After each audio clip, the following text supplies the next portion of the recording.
Hello friends, मैं अभय मिश्रा एक बार फिर से आपका अपने यूट्यूब चैनल फैक्ट नोट्स पर स्वागत करता हूं। अभी मैंने कमेंट देखे जिसमें कई लोगों ने, कई एस्पिरेंट्स ने ये पूछा कि कुछ ऐसा बता दीजिए या स्ट्रैटेजी बता दीजिए जिससे हम भी एक अच्छा स्कोर करने में सक्षम हो पाएँ। तो जैसा कि हमने एक वीडियो अभी रिसेंटली अपलोड की थी जिसमें हमने ये बताया था कि किस प्रकार की चीज़ें और कहाँ कहाँ से मैंने पढ़ा था। जैसे कि मैथ्स के विषय में स्पेशली हमने बात की थी, जिसमें हमने बताया था कि मैंने मैथ्स को किन टीचर्स से पढ़ा। चूँकि हमारे पास कोई एक स्पेशल टीचर नहीं थे, मैंने कई सारे टीचर से कंटेंट को उठाया था, जैसे अभिनय सर, पवन राव सर और रेमो सर।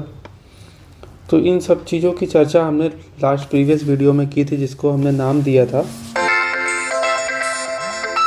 मिनट रुकिएगा।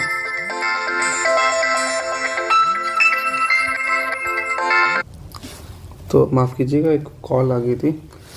तो हमने प्रीवियस वीडियो में जो डिस्कस किया था उसमें यही था कि हमें किस तरीके से क्या क्या कंटेंट किन किन टीचर से पढ़ना चाहिए और क्या क्या हमारे लिए महत्वपूर्ण हो सकता है। तो वो सब चीज़ें हमने चर्चा की थी। अब इसमें कुछ चीज़ें ऐसी थी जो हम डील नहीं कर पाए थे हमने, जिसमें क्योंकि वीडियो काफ़ी लंबी हो चुकी थी और अब हम चाहते थे कि दूसरे वीडियो में उस चीज़ को बता दिया जाए।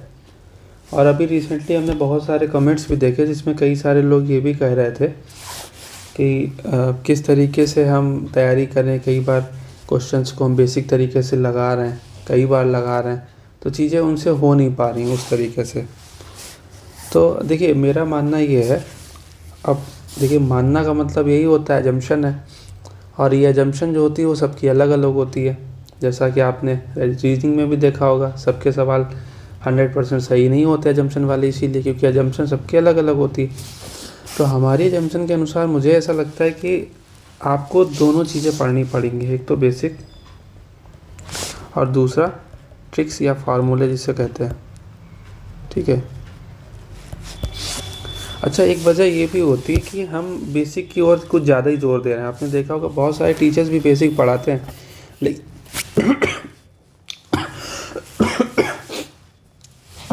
माफ़ कीजिएगा, अब हम बेसिक का मतलब ये बता रहे हैं जहाँ पर जैसे कोई क्वेश्चन लिखा है, मान लीजिए कि राम ने श्याम को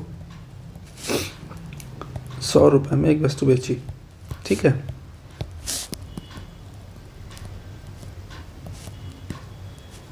जिससे उसे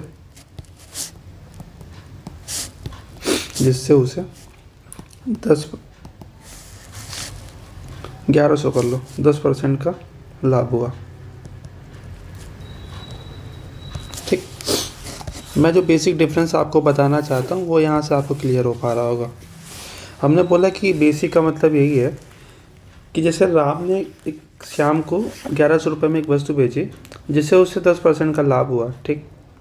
राम को लाभ होता है 10% का। तो अब हम बेसिक का मतलब ये कहना चाहते हैं कि राम का अगर सीपी मान लो 100 रुपये रहा होगा, तो 10% का प्रॉफिट कितना होगा, x का 10% कितना होता है, ऐसे निकालेंगे x/10। प्रॉफिट ये हो गया, सीपी ये है, एसपी क्या होगा, प्रॉफिट प्लस सीपी, कितना x प्लस x/100, तो 11x/10 ये हो गया एसपी। ये किसके बराबर है, 1100 के बराबर। कैंसिल आउट कर रहे होंगे तो x की वैल्यू 1000 आ रही होगी। कई सारे लोग इससे सहमत नहीं होंगे, काफ़ी लोग कहेंगे कह रहे देखिए टाइम वेस्ट करने का तरीका बताना। हाँ, हम जानते हैं, लेकिन मेरा कहने का मतलब ये है कि जब आप यहाँ पर क्वेश्चन सॉल्व कर रहे हैं कि बेसिक 10% था, 10 को 11 हो गया, 11 की वैल्यू उतनी, 1 की वैल्यू 1000 हो गई, ये चीज़ आना चाहिए, ये बहुत ज़रूरी है, ये बात हम जानते हैं और मानते भी हैं, लेकिन आपको पता ही होना चाहिए।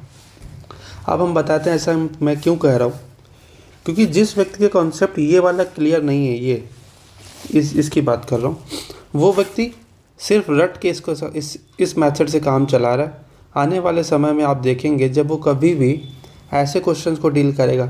और ये वाला जो मेथड है ये खासकर बैंक के एग्ज़ाम्स में बहुत काम आता है।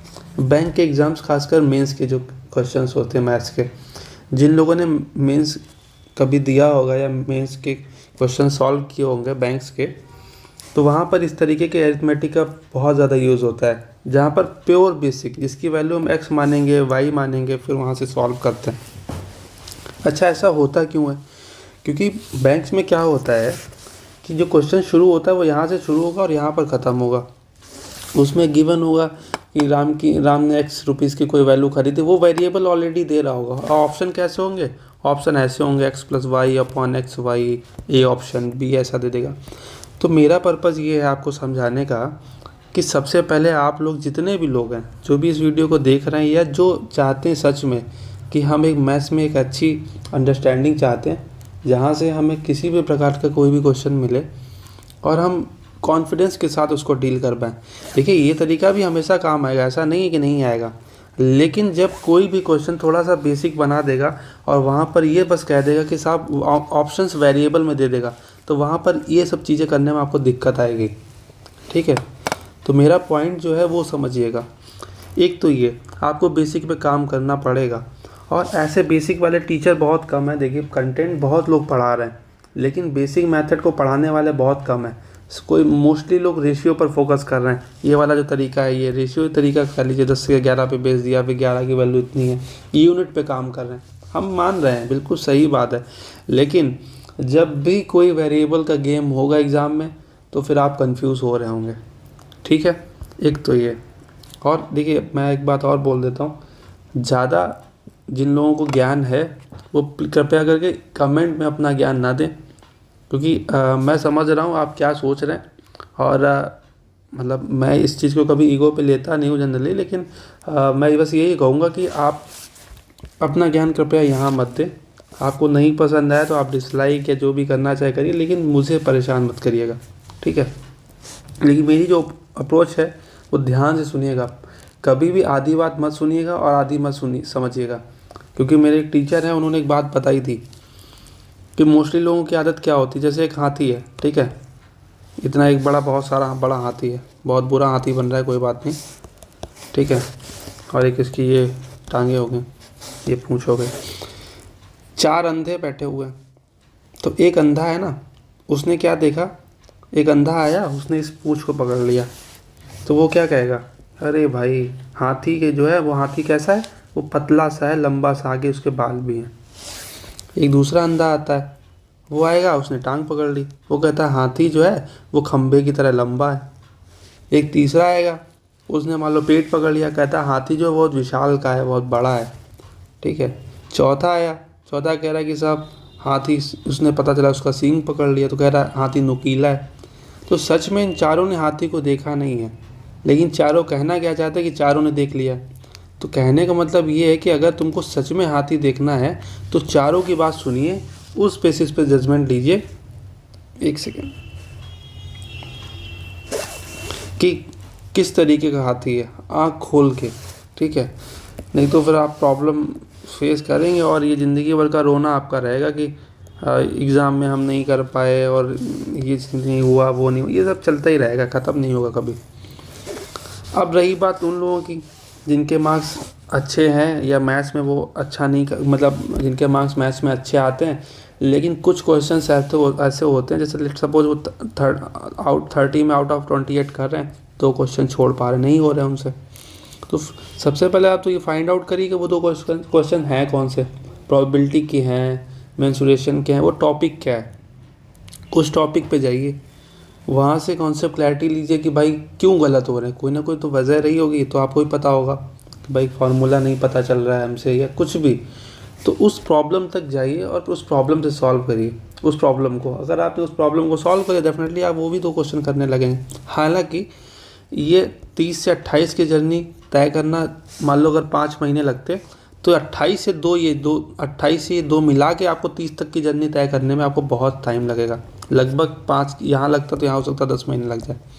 मोस्टली लोग मैथ्स में 25 क्वेश्चन आउट ऑफ 30 इजीली कर लेते हैं 5 से 6 महीने की तैयारी में।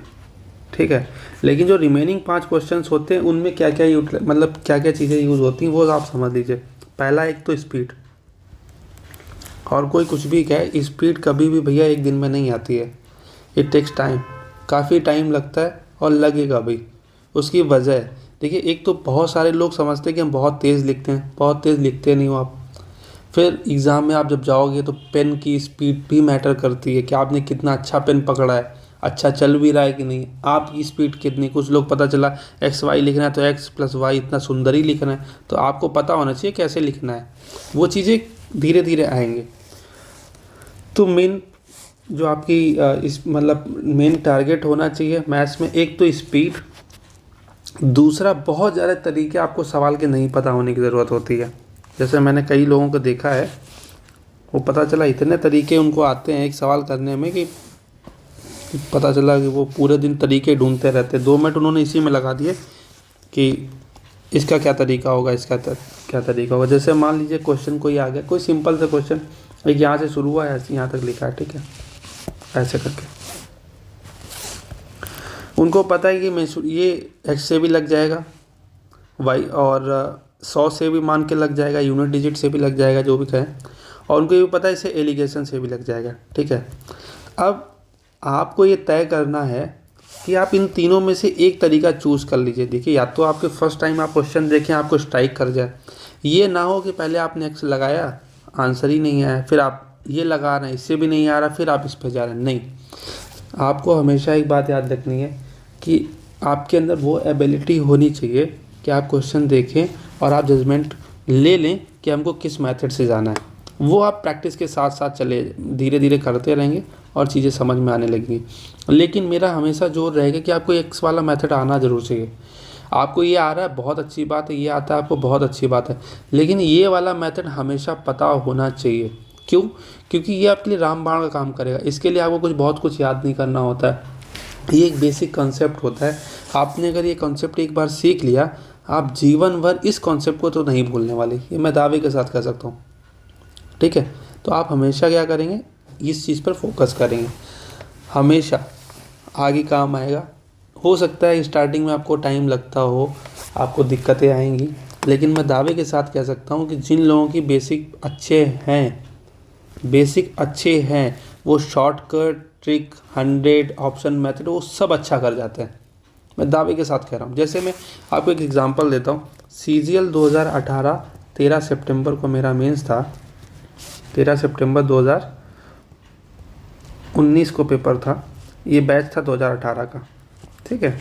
इसमें क्वेश्चन पूछा गया था, एग्जैक्ट क्वेश्चन तो मुझे याद नहीं है, लेकिन सिमिलर सा ही था कि एक मान लीजिए राम ने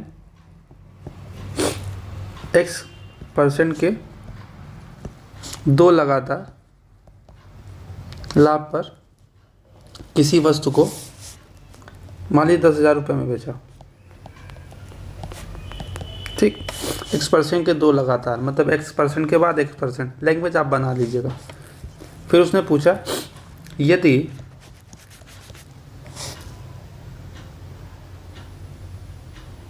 X% लाभ, यदि विक्रय मूल्य अंकित मूल्य से, यदि विक्रय मूल्य अंकित मूल्य से X% कम था तो विक्रय मूल्य बता दीजिए, ठीक है। बहुत सिंपल सा क्वेश्चन है कि राम ने X% के 2 लगातार प्रॉफिट लिए, 10,000 रुपये में उस चीज़ को बेच दिया, और जो बेचा था, जो SP था, वो X% कम था, किससे? अंकित मूल्य से। मतलब समझ लीजिए, राम क्या करता है, X% प्रॉफिट पर कंजिक्यूटिव X% के 2 प्रॉफिट लेता है, 10,000 रुपये में किसी चीज़ को सेल करता है। फिर क्या होता है कि MRP जो सेलिंग प्राइस होता है वो MRP से X% लेस होता है, तो आपको मतलब मार्क प्राइस बताना है। क्वेश्चन बहुत बेसिक सा है, लेकिन अब प्रॉब्लम क्या है, अब यहाँ पर आप 10 यूनिट 100 यूनिट लगा के देखिए, लगेगा? नहीं लग रहा होगा, है ना।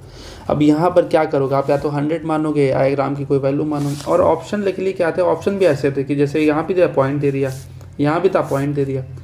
तो ये सब चीज़ें जब आप अब ऐसे सवाल आप देखोगे तो आपको दिमाग में ही नहीं आएगा। तो मेरा कहने का मतलब ये है कि आपको बेसिक आना चाहिए। अब जैसे यही क्वेश्चन है तो आप ऐसे कैसे करोगे, तो CP 100 + x 100 + x अपॉन 100 बराबर कितना 10,000 यही लिखोगे। और MP क्या है, MP 100 - x upon 100 equal to SP बराबर 10,000। मतलब मैं आपको समझाने लिख रहा हूँ। अब इनको आप सॉल्व कर रहे होगे तो यहाँ क्वाड्रेटिक इक्वेशन बनेगी, वो x की वैल्यू यहाँ रख रहे होगे।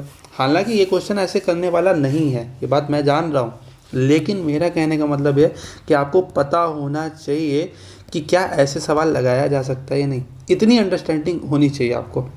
अब क्या होगा, अगर आपकी अंडरस्टैंडिंग है ये वाली तो लेट सपोज आपने ऑप्शन देखे, वो ऑप्शन मान लो आपको पता है MP का होगा, MP का रखा, आपने यहाँ से कैंसिल आउट करके x की वैल्यू निकाल ली। निकालने के बाद वो x की वैल्यू जब यहाँ पे रख रहे होगे तो आपको CP भी मिल जाएगा, MRP CP मिल जाएगा। अगर वैल्यू वेरीफाई हो गया तो इसका मतलब ऑप्शन सही है। तो कहने का मतलब ये है कि यदि आपको ये पता है कि कैसे बेसिक कंसेप्ट से एक सवाल लगेगा, तब आप ऑप्शन का भी यूज कर पाएंगे। नहीं तो ये सब रट्टू तोता कि ऐसे सवाल में ऐसा होता है, ये 10 की पावर ये होगा, ये सब करने से हमें नहीं लगता कि बहुत अच्छा आप स्कोर करने वाले होंगे। रही बात स्पीड पर, तो ये बात सच है कि प्रेजेंट सिनेरियो में आपको स्पीड पर काम करने की ज़रूरत है। स्पीड बहुत ज़रूरी है और स्पीड होनी भी चाहिए, है ना। तो स्पीड कैसे बढ़ाएंगे इस पर चर्चा कर लेते हैं। जो लोग कैलकुलेशन में वीक हैं उनको मैंने पहले ही प्रीवियस वीडियो में शायद डिस्कस किया था, अगर नहीं किया तो मैं बता देता हूँ। एक सेकेंड यार, बहुत डिस्टर्ब कर रहे हैं। एटलीस्ट आप क्या करें, 1 से लगा के 30 तक टेबल्स याद करें, ठीक है। स्पेशली उनमें क्या क्या याद होनी, 22 की टेबल आपको याद होनी, 27 की याद होनी चाहिए, 13, 11, 12, 17, 18, 19, ठीक है। ये सब टेबल आपको याद होनी चाहिए। ये नहीं कि नहीं हो रहा है 26, ये सब कर लीजिए याद, टेबल तो याद ही होनी चाहिए। 1 से ला के कम से कम 15 तक तो स्क्वायर, बल्कि 20 तक, यार स्क्वायर तो कम ही मैं बता रहा हूँ, 20 तक तो स्क्वायर सभी को याद होते हैं, 30 तक कर लीजिएगा। और 1 से 10 तक कम से कम, 1 से 20 तक क्यूब लिखना चाहिए था यहाँ पे, 20 तक 1 से इतना मिनिमम मैं बोल दे रहा हूँ क्यूब, और इतना है, इतना तो कर ही लीजिए कम से कम, ये मिनिमम मैं बता रहा हूँ। मुझे तो खैर 40 तक याद है, तो ये आपको इतना करना है, ठीक है। ये करने के बाद आप एप्लीकेशन नहीं सीखेंगे, याद होगा भी तब भी आप नहीं कर पाएंगे एग्ज़ाम में। अब आपको क्या करना है, जैसे मान लीजिए ये लिखा है, कोई नंबर लिख लीजिए, इसकी मल्टीप्लाई करेंगे, जो होगा उसको यहाँ लिखेंगे। उसको करने के बाद आप जो प्रैक्टिस कर रहे होंगे रैंडम नंबर की, 27 8 216 होता तो 6 21 हो गया ना, तो इस तरीके से जब आप करेंगे तो चीज़ें सॉल्व कर पा रहे होंगे। इसके अलावा रैंडम नंबर्स लिख दीजिए ऐसे, ये लिखा मान लीजिए, इनको ऐड करना है, क्या बन रहा है, 9 3 12 8 4 12 13 है ना, 6 3 9 10 8 4 12 13 7 3, इस तरीके से आपको ऐड भी करना है रैंडम नंबर, 2 डिजिट के नंबर। जब आप इसको 1 महीने कर लेंगे तो डेफिनेटली आप अच्छा स्कोर करने लायक हो चुके होंगे। मैं अपना बता देता हूँ, मेरा 2018 का CHSL या CGL प्री था, TCS नया नया आया था, TCS ने लॉन्च किया था अपने आप को इस क्षेत्र में, मतलब SSC में, क्योंकि नया वेंडर बना था। इससे पहले सिफी था जिन्हें बहुत चीटिंग कराई थी। TCS आता है, TCS ने इस तरीके की DI दे दी ऐसे, ठीक है, PQRS करके, और यहाँ पे 20 35 ऐसे करके उसने नंबर दे दिया, और सबका बस इतना पूछ रहा था कि सम ऑफ PS के टोटल से कितना % अधिक है। इस तरीके से क्वेश्चन सिमिलर, लोग जोड़ नहीं पा रहे थे भाई साहब, ये स्तर था। तो प्री से मुझे ये बात पता चली थी और फिर हमने इस पर काम किया और मेंस में अच्छा स्कोर था। आप पता करिएगा किसी के बारे में, आउट ऑफ 200 स्कोर था, जो कि एक अच्छा स्कोर था 15 नवंबर की शिफ्ट में। आजकल जो सो कॉल्ड टीचर हैं उनके भी शायद उतने नहीं थे। खैर, तो कैलकुलेशन पे आपको काम करने की ज़रूरत है। बाकी 1-2 चीज़ें और हम आपको बता देते हैं जो आपके लिए काफ़ी क्या हो गया, चलो मैं इसको क्लियर कर देता हूँ।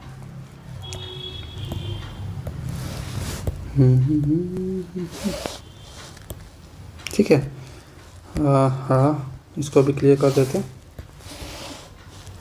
ओके ना, अब हम आपको जो बताने वाले हैं वो एक जादुई चीज़ें हैं, उसको ज़रूर सीख लीजिए। जैसे हालांकि अब मैंने रिसेंटली एक दो चीज़ों को देखा, हम लोग उन लोगों ने जिस पढ़ाया भी था। जैसे मान लीजिए, जैसे कि आपको पता है क्या है, पता ही होगा, ठीक है। ये आपको पता है क्या है, ये है बेलन, जिसे हम सिलेंडर बोलते हैं, ठीक है। सिलेंडर का फार्मूला क्या होता है? सिलेंडर का फार्मूला होता है पाई आर स्क्वायर एच, ठीक है। इसे बोलते हैं वॉल्यूम। अब हम आपको जो बताने वाले हैं, जैसे मान लीजिए ये इसका पॉइंट है, आपको बस ये फार्मूला याद करना है, क्या? सिलेंडर का जो वॉल्यूम होता है वो कितना होता है? पाई आर स्क्वायर एच। अब कुछ लोग ऐसे भी हैं जिनको ये भी नहीं याद होता है, उनके लिए मैं क्या कर सकता हूँ, उनको भी बता देता हूँ। आपको सर्किल का तो फार्मूला पता ही होगा, ठीक है। एक सर्किल का फार्मूला क्या होता है? एरिया का आपको पता है, पाई आर स्क्वायर। ऐसे कई सारे सर्कल ऐसे ऐसे करके रख लीजिए, ठीक है, एक किस हाइट तक? एच हाइट तक। तो उसका एरिया एक सर्किल का कितना था? पाई आर स्क्वायर। एच हाइट तक। देखिए, जब भी वॉल्यूम की बात आएगी तो हमेशा उसमें हाइट इंक्लूड होगी, मतलब 3 डायमेंशन होंगे। एरिया क्या है? लेंथ इंटू ब्रेथ होता है। हाइट जब साथ में जुड़ गई, इसका मतलब क्या हुआ? वो LBH हो गया। LBH मतलब वॉल्यूम। अगर किसी भी कंपोनेंट, मतलब किसी भी फिगर में 3 कंपोनेंट आते हैं, length, breadth and height, it means वहाँ पर हमें वॉल्यूम निकालना है। अगर लेंथ एंड ब्रेथ होता है तो सिर्फ एरिया। एरिया कर्व सरफेस भी हो सकता है, लेटरल सरफेस भी हो सकता है। वॉल्यूम हमको निकालना है तो फिर हाइट की ज़रूरत पड़ेगी। तो हमने क्या किया, हमने एक ट्रिक बनाई। इसका वास्तविकता से कोई लेना देना नहीं है, ये एक तरीका है कि जिन लोग गजनी प्रकार के हैं, जिनको कुछ याद नहीं होता है, वो इस तरीके को यूज कर सकते हैं। तो पाई आर स्क्वायर एक सर्किल का एरिया, एच हाइट तक करना था तो ऐसे मल्टीप्लाई कर दी, तो ये बन गया क्या? पाई आर स्क्वायर एच, ठीक। एक दूसरा तरीका आपको बताते हैं। जैसे आपने देखा कि ये क्या है, ये सर्कल है, ये सिलेंडर है।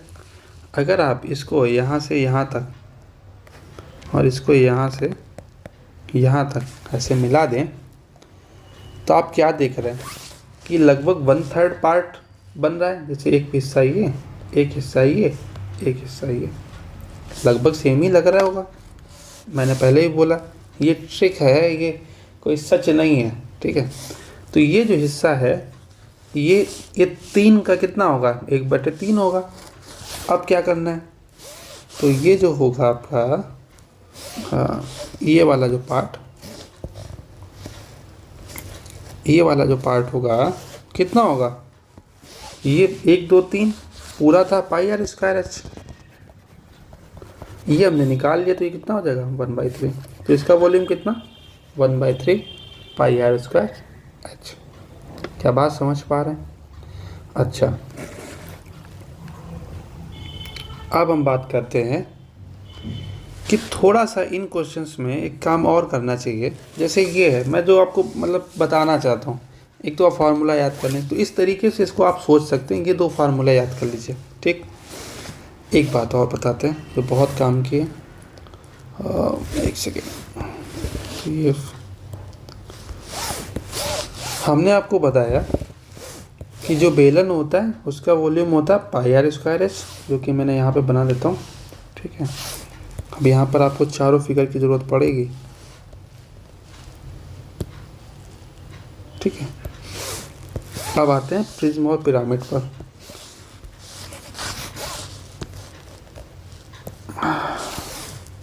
और एक चाहिए हमको प्रिज्म, ये रहा।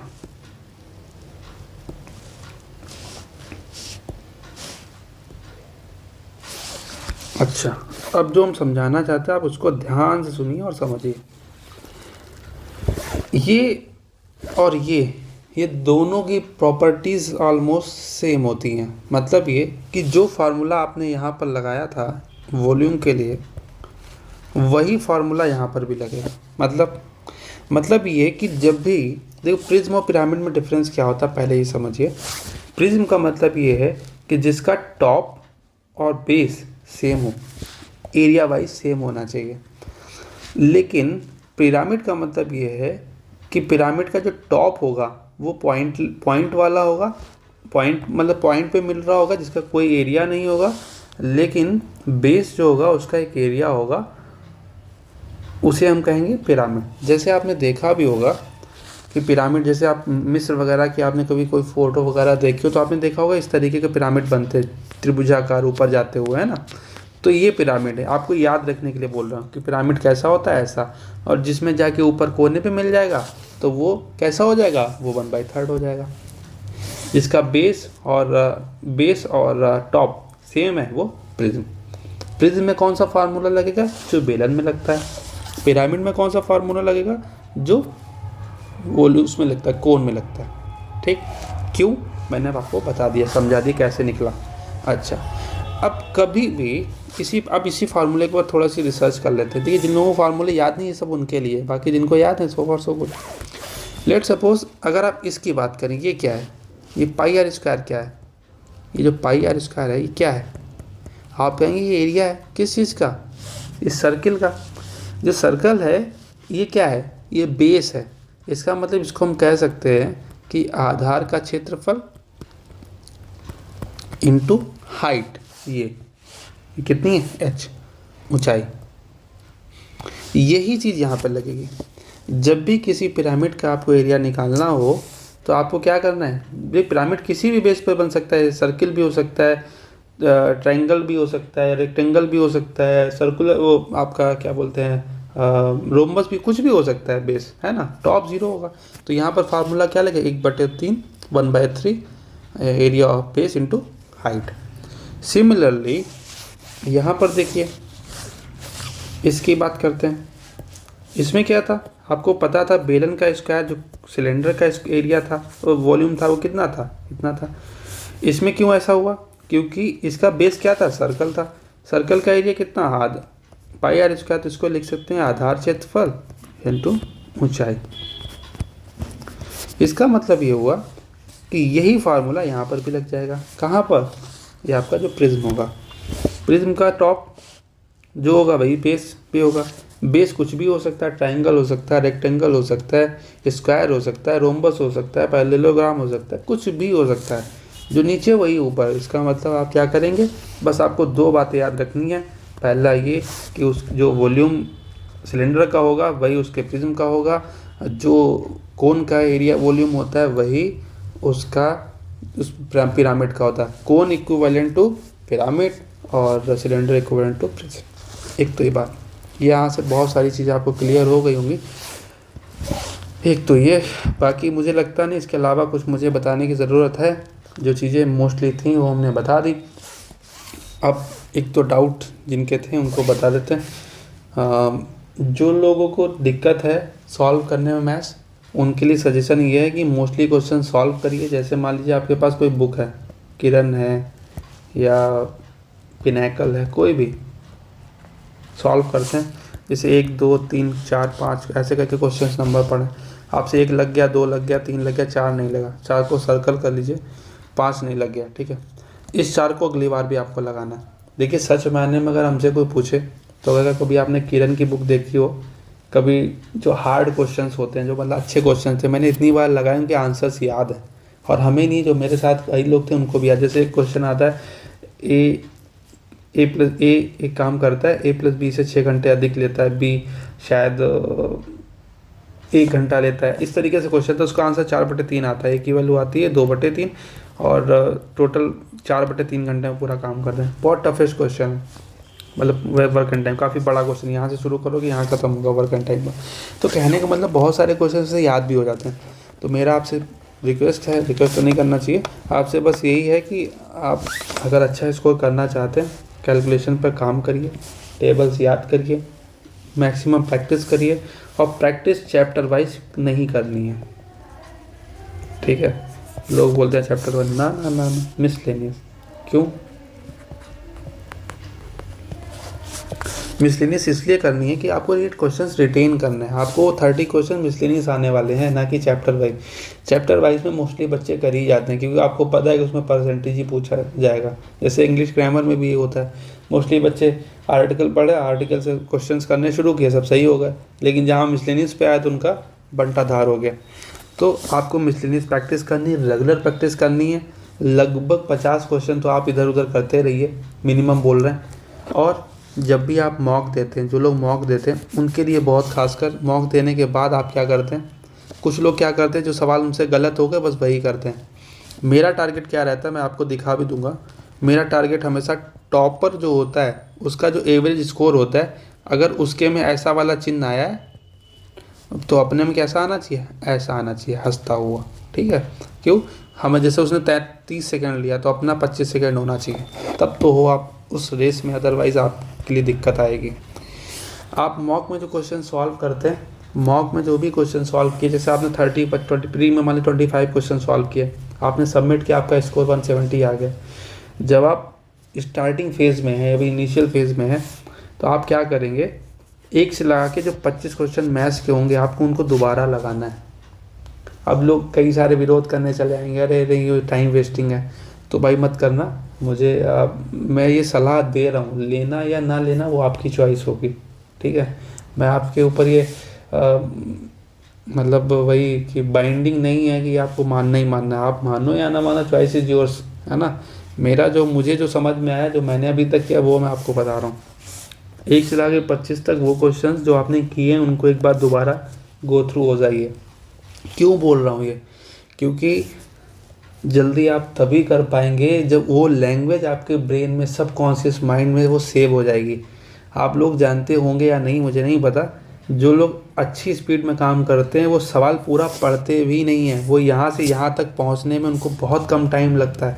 आप जब, क्योंकि देखिए होता है क्या है, जब आपकी लैंग्वेज सेट होती है तो आपको पता होता है कि क्या क्वेश्चन की डिमांड हो सकती है। हालांकि आपको ओवर कॉन्फिडेंस नहीं रहना है कि पता चला आपने यहाँ तक पढ़ा सही, लास्ट में उसने पूछा था रेडियस, निकाल दिया, डायमीटर पूछा था, निकाल दिया रेडियस। ये सब चीज़ें नहीं। कहने का मतलब ये है कि आपको प्रैक्टिस अच्छी करनी है। जो क्वेश्चंस आपकी एक बार नज़रों से गुजर जाए उसको दोबारा भी गुजारो, क्योंकि मोस्ट ऑफ द टाइम क्या होता है, मैथ्स को लोग बोलते हैं रटी नहीं जाती, लेकिन आज का जो दौर है, प्रेजेंट टाइम में, जिसमें आपको 60 क्वेश्चन 60 मिनट में करने हैं, आपको मैथ रटी ही होनी चाहिए। अब वो फार्मूला के बेस में रटी हो, बेसिक मैथ से रटी हो, कैसे भी रटी हो, आपको रटी होनी चाहिए। खैर, इन्हीं शब्दों के साथ चलते हैं, और बस अगर अभी भी कुछ डाउट रहता है तो आप पूछ सकते हैं। बाकी मेरी कोई ऐसी स्ट्रैटेजी नहीं है जो आपको बताए कि नहीं इस प्रैक्टिस पता चला परसेंटेज में आपको 2 घंटे देने, भाई हम नहीं बता सकते, क्योंकि हमने कभी नहीं किया। हमने मैथ बहुत लगाई है, दबा के लगाई है। कभी आप बुक का एक पेपर भेज दीजिएगा तो मैं 99% उस पेपर की क्वालिटी देख के बता दूँगा कौन सा पब्लिकेशन है। जैसे मैं आपको एक डेमो बता देता हूँ, जैसे स्पार्क जिसने कभी लगाई होगी, स्पार्क पब्लिकेशन देखा है किसी ने, देखा होगा आई थिंक। स्पार्क खासकर UP east and Bihar side में बहुत चलता है। तो इसमें क्या है, जैसे एक क्वेश्चन इधर है, ऐसे ऐसे डॉटेड डिवाइड कर दिया, क्वेश्चन इधर होगा। किरण में ऐसा नहीं, किरण में क्या है, एक यहाँ क्वेश्चन है, एक यहाँ क्वेश्चन है, ये ऐसे लाइन खींचिए, ऐसे क्वेश्चन है। एस.डी. यादव की अगर आपने बुक देखी, उसमें ऐसे ऐसे क्वेश्चन लगे रहते हैं, ऐसे ऐसे करके लाइन वाइज। यहाँ पे ईयर लिखा होता है, 2011 तक से ऊपर हमने देखी भी नहीं, उसमें शायद अपडेट भी नहीं हुआ। ऐसे बहुत से, सुमित्रा पब्लिकेशन के देख लो, वो भी ऐसे ही है, इसी तरह पैटर्न में, कोई खास नहीं। और हारिस इकबाल तो सभी को पता ही है। खैर, तो कहने का मतलब ये है कि ठीक ठाक, मतलब मैंने बहुत सारी बुक्स देखी हैं। क्विकर मैथ्स, पता नहीं आपने शायद नाम भी नहीं सुने होंगे, क्योंकि वो उस दौरान अभी आए हैं। एक मैंने बुक देखी थी, मतलब बुक देखी थी कि अब ख़रीद लाए थे, रखी है वो। एक आई थी घटना चक्र की, अंक गणित करके थी, पता नहीं माइंड मैथ पता नहीं क्या। उसमें फर्स्ट टाइम ये मैंने देखा था, ये मेथड आपके राकेश यादव सर का पेपर बहुत वाइट है, बाकी का थोड़ा काला काला सा है। तो ये सब चीज़ें रट गई हैं। तो कहने का मतलब ये है कि आप इतनी प्रैक्टिस कर लीजिए कि आपका अच्छा स्कोर होने देगा। लेकिन चूँकि मैथ्स का बहुत ज़्यादा वेटेज अब रहा नहीं है, तो आप इतनी कर लीजिए कि आप कम से कम 28-29 सवाल कर ले। एक अगर जा रहा है तो जाने दीजिए, ठीक है। उस पर बहुत ज़्यादा फोकस भी करने की जरूरत, कि जान दिए दे रहे हैं, पता चल 2 साल मैथ ही लगाना, वो भी नहीं करना है। लेकिन मेरी जो अप्रोच है मैंने आपको बता दी, अगर आपको अच्छा लगे तो ठीक है, अदरवाइज़ आप इसको अवॉइड भी कर सकते हैं। तो थैंक यू सो मच, मिलते हैं नेक्स्ट वीडियो में अगर ज़रूरत पड़ी तो। Thank you and bye bye, take care.